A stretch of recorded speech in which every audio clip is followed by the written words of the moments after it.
Découvrez dans cette vidéo comment importer des images dans une session Capture One 10.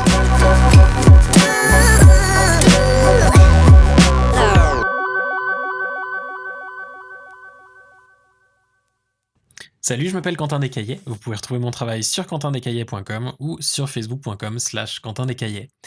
Dans cette nouvelle vidéo, ou second épisode de la série, on va regarder ensemble comment importer des images dans notre session Capture One 10.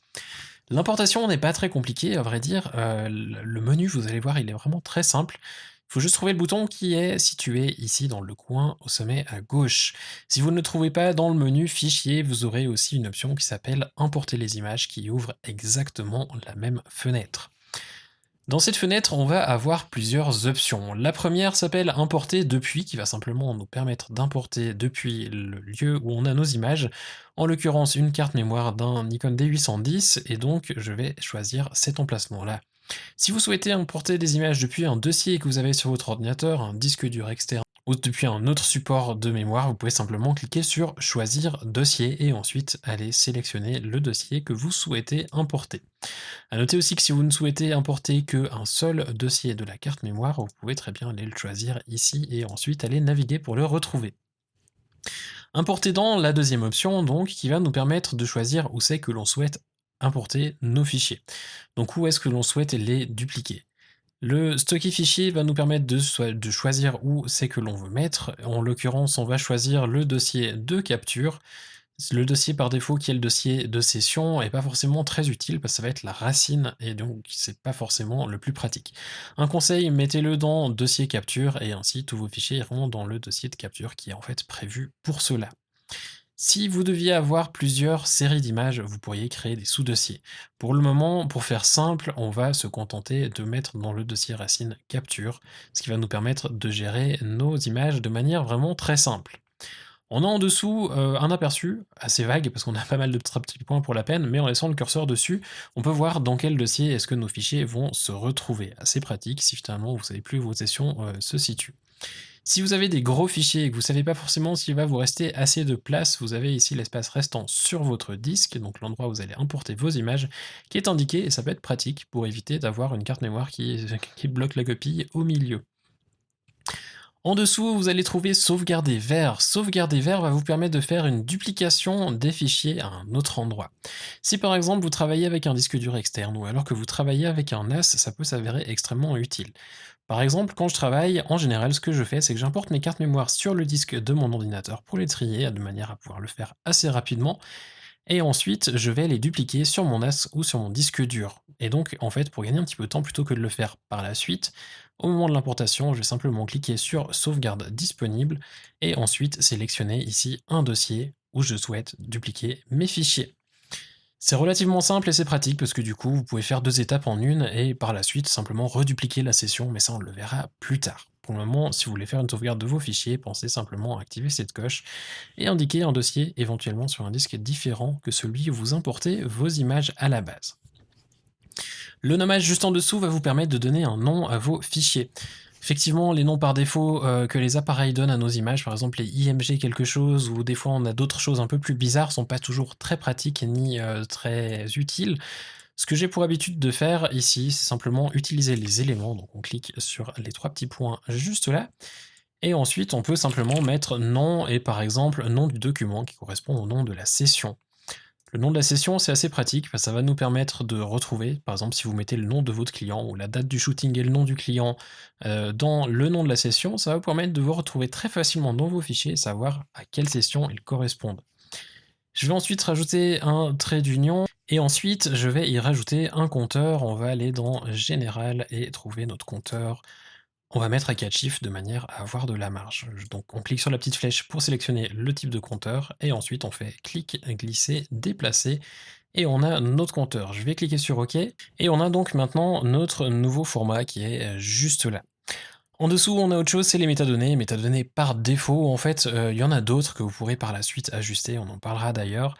Pour le moment, vous pouvez simplement indiquer un copyright, par exemple, simplement, on va faire alt C et mettre comme cela, et ensuite en dessous, on pourrait mettre par exemple notre site. Je vais pas vous casser les oreilles avec mon clavier mécanique, je vais simplement le laisser vide pour le moment. Ça va simplement rajouter une description pour chaque image et un copyright pour chaque image. Si on écrit juste, c'est encore mieux. Des pré-réglages, ou réglages et on peut, simplement mettre un style. Alors si vous avez déjà des pré-réglages créés, vous pouvez les importer, les appliquer directement à ce moment-là. C'est assez pratique, par exemple, si vous savez que vous voulez faire une correction systématique sur toutes vos images, simplement ici sélectionner un pré-réglage, mais on verra comment les créer plus tard. Vous pouvez aussi ajouter des réglages automatiques. Alors si vous faites assez confiance à Capture One pour le laisser ajuster automatiquement vos images, essayez-le. On parlera d'ailleurs des ajustements automatiques plus tard, de manière à voir quand est-ce qu'ils marchent bien, quand est-ce qu'ils sont utiles, et puis dans quelle situation éventuellement les éviter. Parce qu'on va voir que Capture One fonctionne bien, les réglages automatiques aussi, mais il y a certaines situations où les réglages automatiques sont simplement catastrophiques et il vaut mieux les éviter. Inclure réglages existants, si éventuellement vous avez des réglages déjà existants sur les images, vous pouvez les inclure. Et enfin, vous avez des infos fichiers. Si vous cliquez sur un fichier, vous allez simplement voir ici que vous avez quelques informations, par exemple le nom du fichier, le type de l'image et la taille en mégas, ainsi que la date de la capture. En dessous, on a importer collection. Alors on peut ouvrir directement la collection, donc l'endroit dans lequel on va importer nos images pendant que c'est en cours d'import.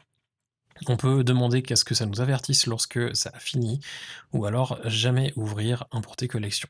Personnellement, je le laisse par défaut, de cette manière, je vois les images au fur et à mesure et je peux même déjà commencer à travailler sur les premières alors que les autres sont en train d'être importées. Sur notre droite, on a les images que Capture One a découvert sur notre carte mémoire ou dans le dossier que l'on aurait éventuellement sélectionné ici dans Emplacement.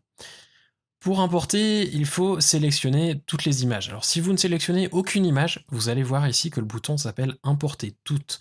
Si vous cliquez sur une image, vous allez voir que ici c'est importer une image, et si enfin je clique sur plusieurs images, donc je fais commande, soit majuscule, et je clique sur une image suivante, on voit qu'on a importé 2 images ou importé 4 images. Donc Capture One c'est compté, c'est relativement pratique, et si je fais commande CTRL A, donc commande sur Mac, CTRL sur Windows, et commande A, ça va me permettre de sélectionner toutes les images dans le dossier. À ce moment-là, autant de cliquer sur aucune et simplement faire importer toutes.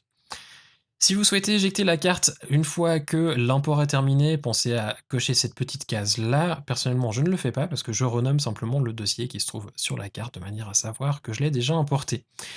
Évitez sincèrement d'employer effacer les images après la copie. L'option est là, elle est utile, mais sincèrement, c'est une option qui vaut mieux éviter d'employer. Si par exemple, votre lecteur de carte mémoire devait se déconnecter au milieu de la copie, il se peut qu'une image se perde au moment du transfert, qu'elle soit déjà plus ou moins importée, mais qu'en fait on la retrouve pas et que Capture One soit déjà en train de l'effacer parce qu'elle a déjà été importée. Et donc, bref, ça peut arriver que vous perdiez une image. Pensez à éviter de décocher, supprimez vos images manuellement ou formatez vos cartes sur votre appareil photo, mais allez pas cocher cela si vous voulez éviter des problèmes et des catastrophes.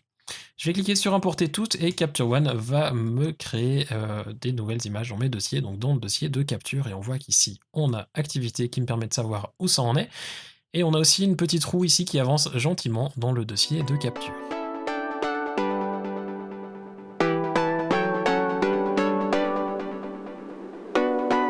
Et une fois que nos images sont importées, on voit qu'on les retrouve donc dans le dossier capture, mais on peut aussi les retrouver ici dans toutes les images. Elles sont également là, présentes, et si vous souhaitez naviguer, vous pouvez même aller les rechercher dans le dossier système. On parlera ça après dans la toute prochaine vidéo, quand on va parler de la bibliothèque et comment s'en servir.